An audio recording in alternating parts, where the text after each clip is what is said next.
사흘의 기적이라는 제목으로 말씀을 나누고자 합니다. 어느 꽃 파는 할머니 한 분이 계셨습니다. 할머니는 가난해서 옷도 늘 허름했고 고생을 많이 하셨는지 손마디가 굵고 거칠했습니다. 하지만 할머니의 얼굴에는 항상 웃음꽃이 떠나지 않았고 그 미소는 꾸미지 않는 순수한 미소였기 때문에 주변 사람들은 그 할머니를 행복한 할머니라고 불렀다고 합니다. 어느 날 할머니를 계속 지켜보던 호떡 장수가 물었습니다. 할머니는 어떻게 그렇게 늘 행복할 수 있습니까? 그때 행복한 할머니는 그 비결로 사흘만 참자라고 하셨답니다. 할머니는 힘들고 절망스러운 일이 생길 때마다 십자가에 달리셨으나 사흘 만에 부활하신 예수님을 생각하면서 사흘만 참자 그렇게 다짐했다는 것입니다. 사흘만 참아보니 그 시간이 기적의 시간이었다는 것입니다. 사흘을 참아보니 절망은 점점 소망이 되더라는 것이고 두려움은 사흘 안에 평안으로 바뀌더라는 것입니다. 아무리 화가 나도 사흘만 참아보면 가족관계, 친구관계, 교우관계가 지난 때보다 더 돈독해지는 것을 경험했다는 것입니다. 그러므로 할머니는 사흘만 참자라는 그런 태도로 모든 어려움들을 이겨내고 얼굴에 미소가 떠나지 않는 행복한 할머니가 되었다고 합니다. 그렇습니다. 사흘은 기적을 일으키는 시간입니다. 하나님의 영광이 당장 주어지면 좋겠지만은 보통 하나님께서는 사흘 동안 그 기적을 만들어내는 준비를 하도록 우리에게 시간을 주십니다. 오늘 본문 말씀을 보시면 주께서는 이스라엘 백성들이 하나님의 영광을 직접 볼 수 있는 은혜를 주시겠다라고 약속하십니다. 그동안 이 놀라운 은혜는 모세만 누려오던 은혜였습니다. 그런데 이번에 그 은혜가 이스라엘 백성들에게도 주어진 것입니다. 하나님과 함께하는 은혜가 모두에게 주어졌습니다.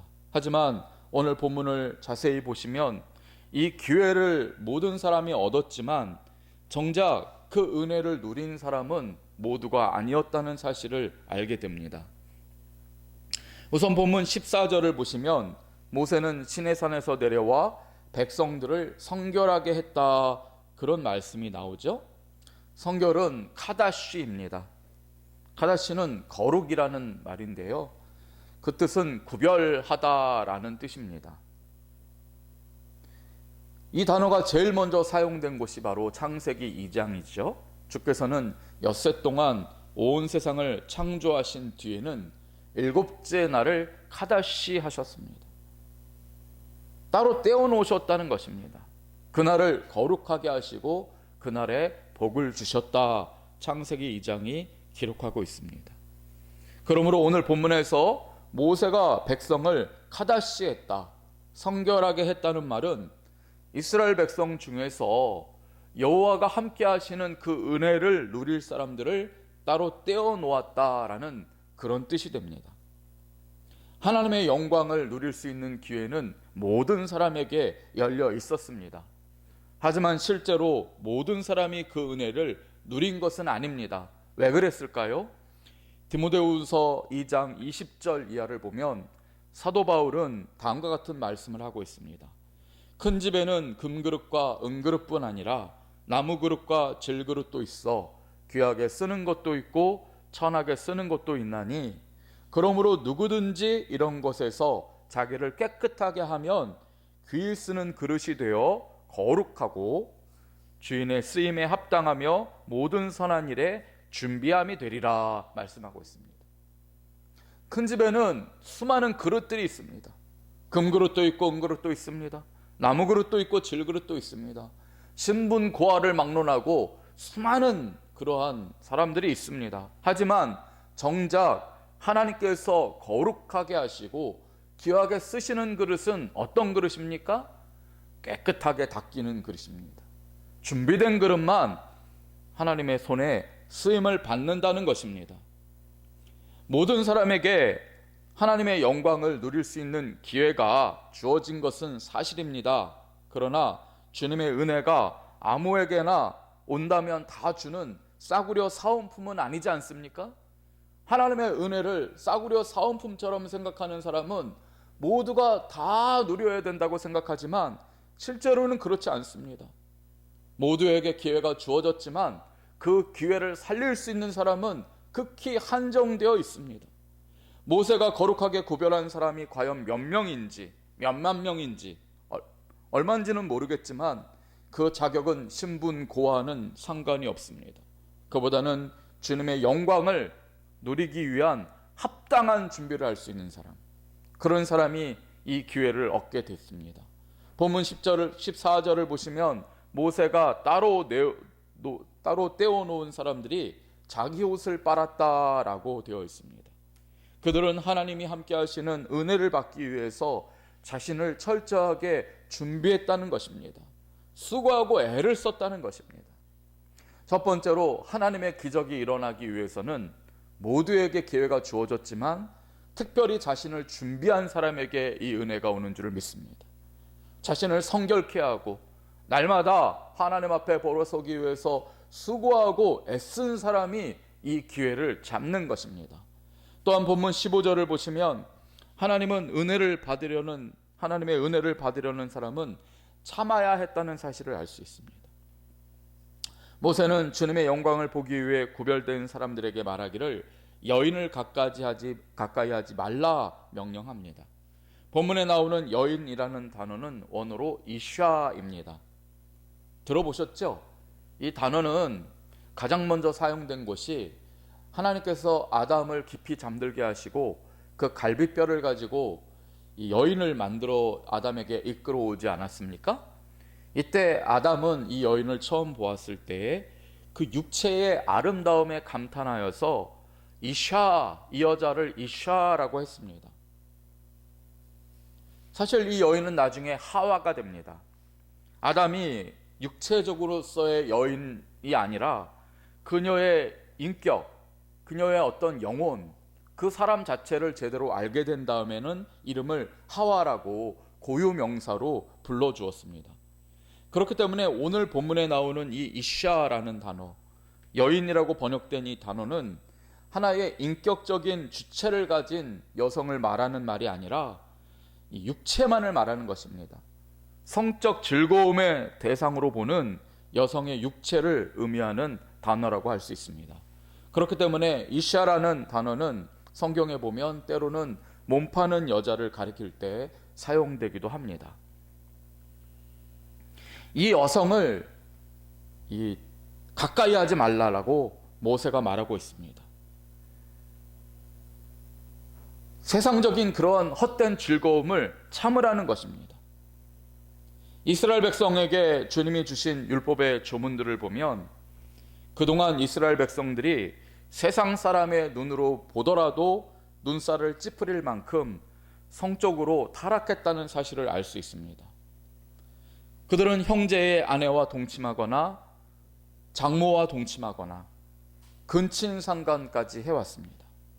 그렇게 주님께서는 그러한 관계들을 하나하나 열거하면서 조목조목 금지하시는 율법을 주십니다. 그리고 이를 어기는 사람은 죽이리라 하셨습니다. 성적인 탐닉을 위해서라면 무엇이든지 저지르는 사람들이 많은 사회가 있습니다. 그리고 그러한 일이 있더라도 이를 가볍게 넘기고 문화적인 현상이라 또 인간성의 발현이다라고 하면서 묵인하는 사회가 있습니다.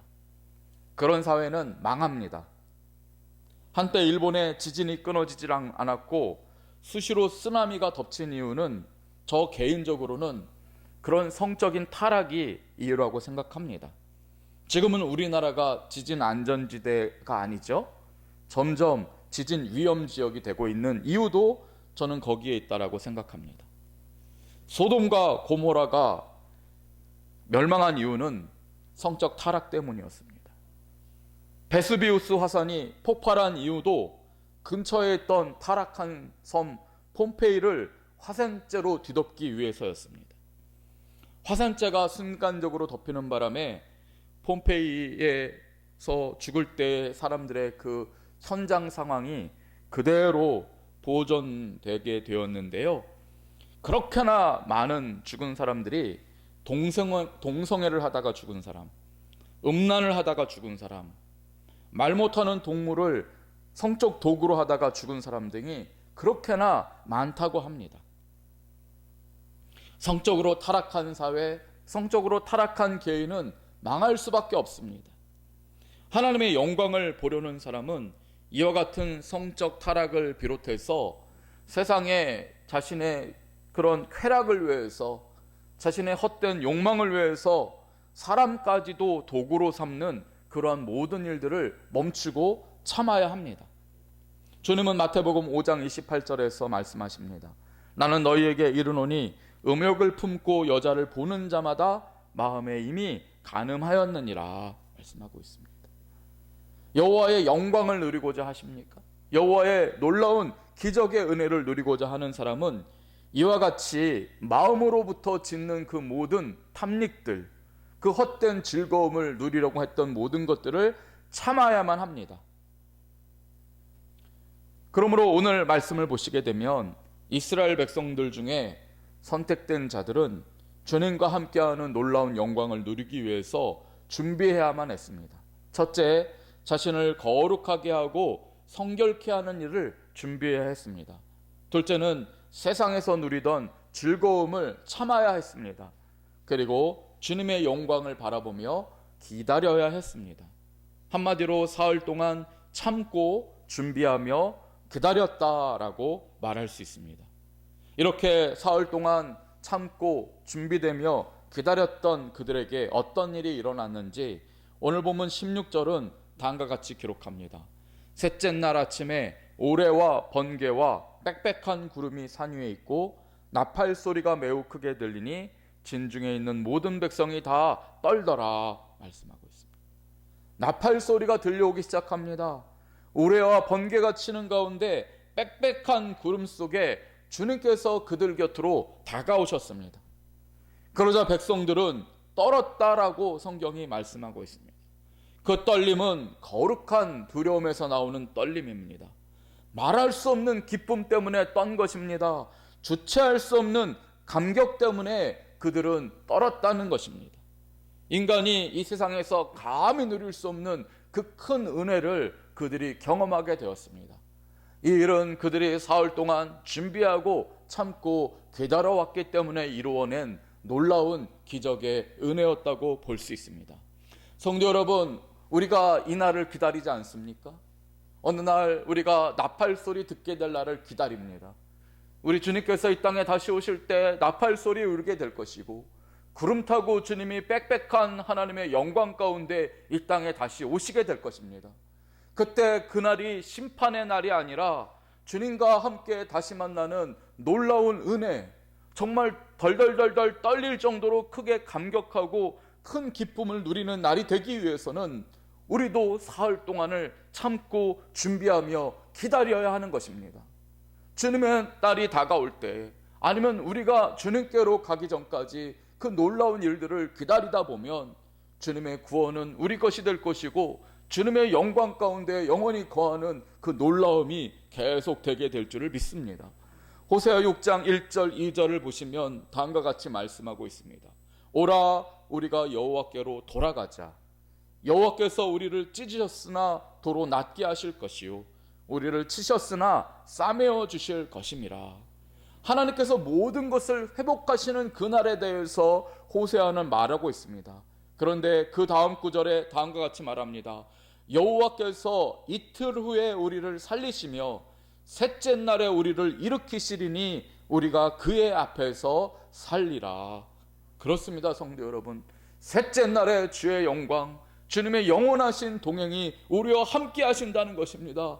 그 3일을 기다릴 줄 알아야 합니다. 그 사흘을 참을 줄 알아야 합니다. 그 사흘을 성결하게 거룩하게 살아가는 자는 모든 사람에게 주어진 주님의 구원이라는 그 기회를 기필코 누리고 승리하게 될 것입니다.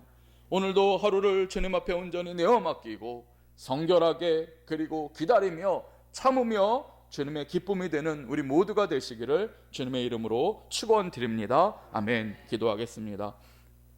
하나님 감사합니다. 사흘이 기적을 일으켜내는 줄을 믿습니다. 72시간 주님 준비하게 하시고 기다리게 하시고 참게 하여 주옵소서. 그리하여 우리의 찢어진 상처가 낫는 기적을 경험하게 하여 주시고 우리의 문제들이 해결되는 놀라운 하나님의 역사를 보게 하여 주시고 무엇보다 아버지 하나님 이와 같이 기다릴 줄 아는 사람, 참을 줄 아는 사람, 주님과 함께 사흘을 보낼 수 있는 사람 되게 하셔서 저 영원한 생명, 저 영원한 승리, 저 영원한 기쁨을 맛보는 우리 모두가 되게 하여 주옵소서. 예수님 이름으로 기도드립니다. 아멘.